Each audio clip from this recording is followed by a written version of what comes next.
মদ আল্লাহ তাআলা হারাম করেছেন, এটা কিয়ামত পর্যন্ত হারাম থাকবে।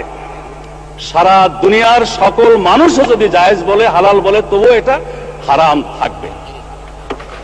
আল্লাহ, রসুল এবং আখিরাতের প্রতি, কোরআনের প্রতি যারা ঈমান পোষণ করে তাদের কাছে মদের দাম কমানো বাড়ানো অথবা শুল্কের হ্রাস বৃদ্ধি তাদের কাছে কোনো ব্যাপারই নয়।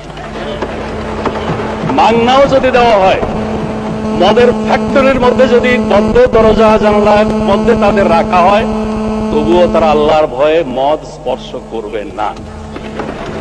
মানে স্পিকার, আমি তাদের উদ্দেশ্যে বলতে চাই, তারা যদি সত্যি এটা নিয়ে রাজনীতি না করতে চান, আন্তরিকভাবে মদ বন্ধ হোক এটা চান, তাহলে মদ বন্ধ তো ইসলামী অনুশাসন পুরোপুরি চালু ছাড়া হতে পারে না। ইসলামী রাষ্ট্র ব্যবস্থা, সমাজ ব্যবস্থা, শিক্ষা ব্যবস্থা চালু হওয়া ছাড়া হতে পারে না।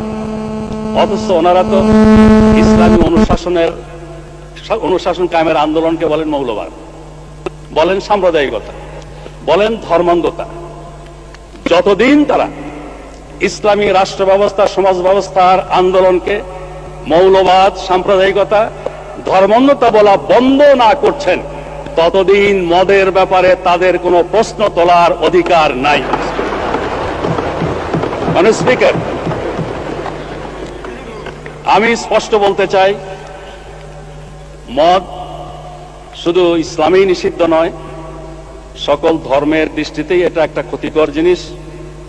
ধর্মকর্ম যারা মানে না তাদের দৃষ্টিতে এটা ক্ষতিকর জিনিস। কিন্তু শুধু আইন করে এটা বন্ধ করা সম্ভব নয়।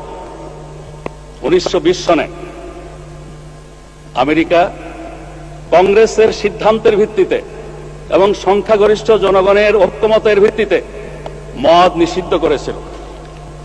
মদ থেকে তাদের জাতিকে দূরে রাখার জন্য কোটি কোটি পৃষ্ঠা বুকলেট, লিফলেট, হ্যান্ডবিল প্রচার করেছিল।